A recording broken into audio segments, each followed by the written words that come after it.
வணக்கம். இன்னைக்கு நாம குழந்தை வளர்ப்பு பத்தின ஒரு பொதுவான தப்பான எண்ணத்தை உடைக்க போறோம். ஓம் சுவாமியோட நாளைய குழந்தைகள் புத்தகத்திலிருந்து வெறும் விதிகளை மட்டும் ஃபாலோ பண்ணாம புரிதலுக்கும் அன்புக்கும் எவ்வளவு முக்கியத்துவம் இருக்குன்னு சில ஆழமான விஷயங்களை பார்க்கலாம்.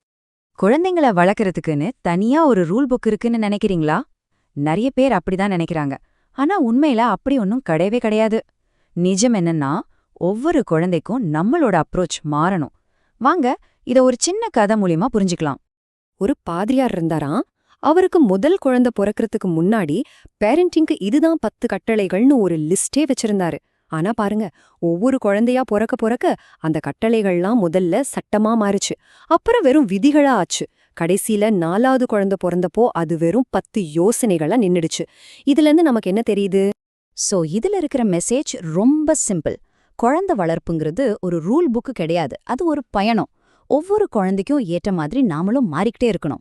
ரொம்ப கண்டிப்பா இருக்கிறத விட்டுட்டு கொஞ்சம் ஃப்ளெக்சிபிளா, அதாவது நெகிழ்வுத்தன்மையோட இருக்கிறது தான் முதல் ஸ்டெப். சரி, இந்த நெகிழ்வுத்தன்மைன்னு சொல்றோமே, அது நிஜ வாழ்க்கையில எப்படி இருக்கும்?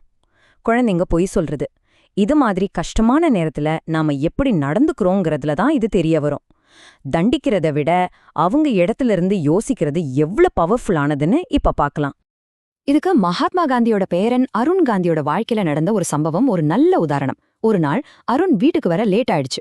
அப்போ அப்பா கிட்ட மாட்டிக்க கூடாதுன்னு, அப்பா சாரிப்பா, காரை ரிப்பேர் பண்ண ரொம்ப நேரம் ஆயிடுச்சு அப்படின்னு ஒரு சின்ன பொய்ய சொல்லிட்டாரு.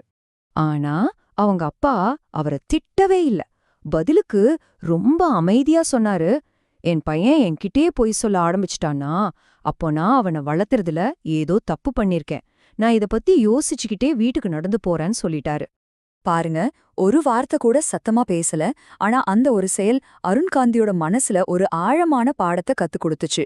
அவர் தன் அப்பா நடந்து போறத பாத்துக்கிட்டே ஸ்டியரிங் வீல்ல அடிச்சுக்கிட்டு, நான் இனிமே வாழ்க்கையில பொய்யே சொல்ல மாட்டேன்னு தனக்குத்தானே சத்தியம் பண்ணிக்கிட்டாராம். இந்த கதை நமக்கு ஒரு முக்கியமான உண்மையை சொல்லுது. நிறைய சமயம் குழந்தைங்க நம்மள ஏமாத்தணும்னு பொய் சொல்றதில்ல, நம்மள சந்தோஷப்படுத்தணும், நம்மகிட்ட திட்டு வாங்க கூடாதுன்னு தான் பொய் சொல்றாங்க. அதனால நம்மளோட வேலை அவங்கள தண்டிக்கிறதில்ல, அவங்க தைரியமா உண்மைய சொல்றதுக்கு ஒரு பாதுகாப்பான சூழ்நிலைய உருவாக்கி தர்றதுதான். சரி, இப்படி ஒரு பாதுகாப்பான சூழலை தர்றது அவங்களோட கேரக்டரை எப்படி உருவாக்கும்? இப்போ நாம 2வது முக்கியமான விஷயத்துக்கு வரோம். அது என்னன்னா, ஒரு குழந்தையோட அடையாளத்தையும் அவங்க உலகத்தை பார்க்கற விதத்தையும் சின்ன வயசுலயே எப்படி உருவாக்குறதுங்கிறது தான். இங்கதான் ஐடென்டிட்டி கேபிட்டல், அதாவது அடையாள மூலதனம்னு ஒரு கான்செப்ட் வருது. இது ஐடென்டிட்டி கிரைசிஸ்க்கு, அதாவது அடையாள நெருக்கடிக்கு அப்படியே ஆப்போசிட்.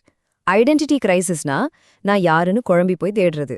ஆனா ஐடென்டிட்டி கேபிட்டல்னா நம்ம திறமைகள், அனுபவங்கள் எல்லாத்தையும் ஒரு சொத்து மாதிரி சேர்த்து இதுதான் நான் நாமளே நம்மள உருவாக்கிக்கிறது.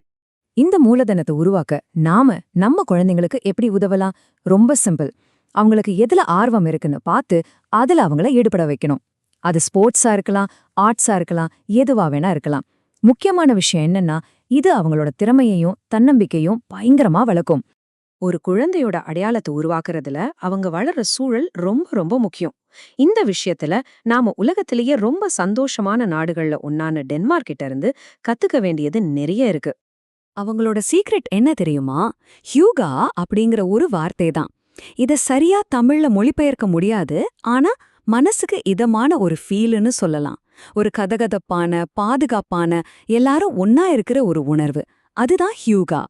இந்த ஹூகா ஃபீலிங்க டேனிஷ் பேரண்ட்ஸ் யூஸ் பண்ற PARNT அப்படிங்கிற ஒரு மாடல்ல அழகா பார்க்கலாம்.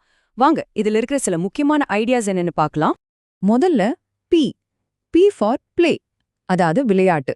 அதுவும் ஏனோதான விளையாட்டு இல்ல, எந்த ரூல்ஸும் இல்லாத அவங்கள இஷ்டத்துக்கு விளையாடுறது. இது அவங்களோட ஸ்ட்ரெஸ்ஸை குறைச்சு அவங்களுக்கு ஒரு உண்மையான தன்னம்பிக்கையை கொடுக்கும். அடுத்து E ஃபார் எம்பதி, அதாவது பச்சாதாபம். இது ஒன்றும் பெரிய விஷயம் இல்ல, நாம பதில் சொல்றதுக்காக கேட்காம அவங்கள புரிஞ்சுக்கிறதுக்காக கேட்கணும். நாம அட்வைஸ் பண்றதை விட அவங்க சொல்றத முழுசா காது கொடுத்து கேட்டாலே போதும், குழந்தைங்க ரொம்ப பாதுகாப்பா ஃபீல் பண்ணுவாங்க. கடைசியா N ஃபார் நோ அல்டிமேட்டம்ஸ், அதாவது கடைசி வார்னிங் கொடுக்கறதுலாம் வேண்டாம். ஏன்னா இந்த மாதிரி சும்மா மிரட்டிட்டே இருந்தா அத நம்ம மேல இருக்கிற நம்பிக்கையை குறைச்சிடும். அதுக்கு பதிலா வீட்ல ரூல்ஸ் போடும்போது குழந்தைங்களையும் சேர்த்துக்கிட்டா அவங்களுக்குள்ளேயே ஒரு சுய ஒழுக்கம் தானா வந்துடும். நாம சில சமயம் கொடுக்கிற தண்டனைகள் எவ்ளோ காமெடியா போயிடுது பாருங்க. இந்த கார்ட்டூன் அதான் சொல்லுது. டேனி வெளியில விளையாட வரமாட்டான்னு சொல்றாங்க, ஏன்னா அவனுக்கு மரண தண்டனை கொடுத்துட்டாங்களாம். சின்ன சின்ன தப்புக்கெல்லாம் நாம கொடுக்கிற பெரிய தண்டனைங்க எந்த அளவுக்கு அர்த்தம் இல்லாததுன்னு இது காட்டுது இல்லையா? சரி, இதெல்லாம் நம்மள ஒரு முக்கியமான கேள்விக்கு கூட்டிட்டு வருது. ஒரு அப்பாவா அம்மாவா நம்மள உண்மையான நோக்கம் என்ன? வாங்க, இது ஒரு அழகான குட்டி கதை மூலியமா புரிஞ்சுக்கலாம். ஒரு அப்பா பறவை இருந்துச்சாம். அதுக்கு 3 குஞ்சுகள். அது தன்னோட குஞ்சுகளை ஒரு ஆத்தோட மரகரையில இருக்கிற ஒரு புது கூட்டுக்கு கொண்டு போக வேண்டியிருந்தது. அப்படி அந்த ஆத்த கடந்து போகும்போது அந்த அப்பா பறவை ஒவ்வொரு குஞ்சுகிட்டையும் கேட்டுச்சான், நான் இப்போ உன்னை பாத்துக்கிற மாதிரி எனக்கு வயசான காலத்துல நீ என்ன பாத்துப்பியா? முதல் 2 குஞ்சுகளும் யோசிக்கவே இல்லை, கண்டிப்பா பாத்துப்பேன்னு வாக்கு கொடுத்துச்சு. ஆனா கடைசி குஞ்சு மட்டும் ரொம்ப உண்மையா சொல்லுச்சு, அப்பா, நான் உங்களுக்கு சத்தியம் பண்ணி தர முடியாது, ஆனா ஒண்ணு மட்டும் நிச்சயம், நீங்க என்ன எப்படி பாத்துக்கிறீங்களோ அதே மாதிரி நான் என் குழந்தைங்கள பாத்துப்பேன் அப்படின்னு சொல்லுச்சு. இந்த கதையோட நீதி ரொம்ப ஆழமானது. நம்மளோட கடமை வயசான காலத்துல நம்மள பாத்துக்கிறதுக்காக குழந்தைங்கள வளர்க்கறது இல்ல.